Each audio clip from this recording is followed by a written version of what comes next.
Welcome back to Studio 4 here at Trekzone. I'm Matt Miller, and this is where we take you through the archive of Trekzone, bringing you interviews and shows that you might have missed. Today, the first of the three-part look back at the Star Trek fan film journey. Carlos Pedraza dropped into the LA studio for me a couple of years ago, and we talked across 3 podcasts about the beginning, middle, and the future of Star Trek fan films. Well, he's flown into LA for me this afternoon. Carlos, thank you so much for your time, man. Great to be here. Now, in this 3-part special, we're going to break it up and we're going to talk about the past, present, and the future.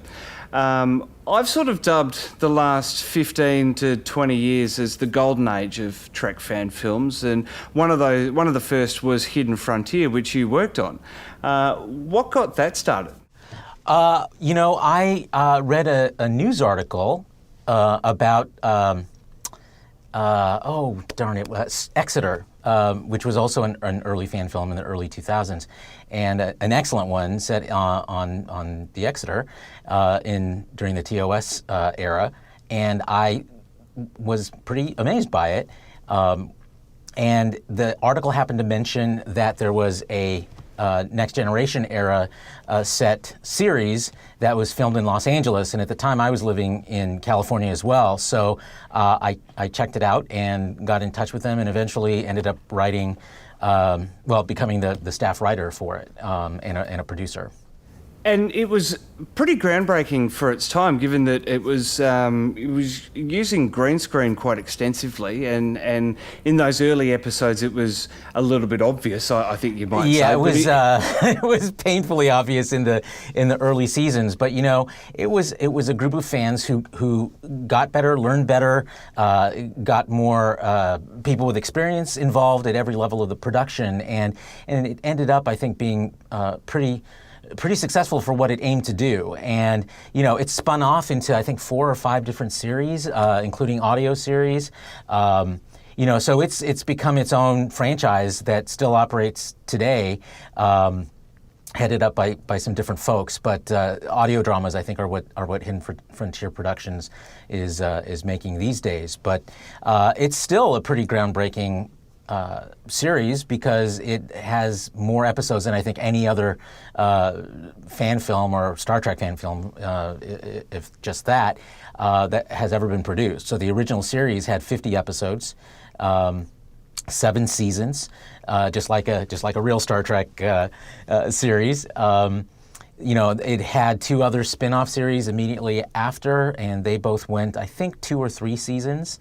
And then, of course, the audio dramas have come up since then. So it, in its own small but important way, had a pretty great impact, because it's what led me directly into moving over to work at Star Trek New Voyages, because James Cawley, my good friend, was a fan of Hidden Frontier. In fact, he even appeared in an episode that I wrote, playing Mackenzie Calhoun, a character from Star Trek novels. And so he enticed me to come over and work with them, which I did for several years as a producer, a writer, and I did everything. I was an assistant director. I was a script supervisor. It was film school for me, and literally, because from that experience, I moved forward into becoming a independent screenwriter and producer myself, having just finished or putting the final touches on my 3rd feature. Do you think that the last decade and a half has truly been the golden age of Trek fan films?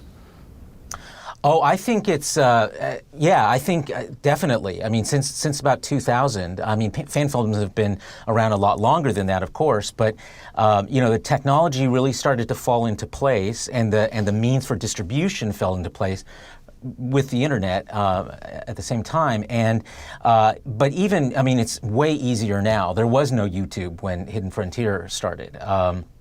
And we always tried to be very sensitive to not making it so look too professional. I mean, I don't think we could have anyway, but we went out of our way to be sensitive to the fact that we knew we were playing in someone else's sandbox, and wanted to make sure anyone that stumbled across it from CBS or Paramount would see this for what it was, and I think they did. Something that was produced from love and was no threat, and actually, helped promote the franchise. Those are the same arguments that folks who support Axanar make, and I think those arguments are good ones as far as they go. It's when you talk about other repercussions outside of those underlying sort of foundational reasons for why fan films deserve to exist, that Axanar got into trouble, but obviously we can talk about that when we get to our next segment. Golden age, technology and distribution, technology for production and technology for distribution, for wide distribution, fell into place at the right time. And it really just expanded and exploded with social media coming about. As you said, YouTube, it just became, over the course of a decade and a half, just became so easy for anybody to produce their own take on Trek. I know that I was one of those there as well. I never had the full backing to be able I mean, Hidden Frontier was one of my ambitions to be of that level. Never quite worked out with Eternal Night, but could you imagine Hidden Frontier now starting out with, or before the lawsuit, with the crowdfunding availability? And adding another aspect to it and being able to raise some money. We actually had, not for crowdfunding, because of course that's even newer. That would be the third thing after production technology and technology for wide distribution. Crowdfunding would be the third thing that really spawned, or sent fan films into the stratosphere as far as this being the golden age. It's something, as you mentioned, we didn't have available for Hidden Frontier. And again, at that time, we would have been very careful about it anyway, because again, we were very sensitive about copyright concerns and that in no way could we be seen to be profiting off of Star Trek. And, the community of fellow fan filmmakers that grew up around that time, and we're all still friends today. We're all people who've weighed in on one side or the other on the Axanar controversy.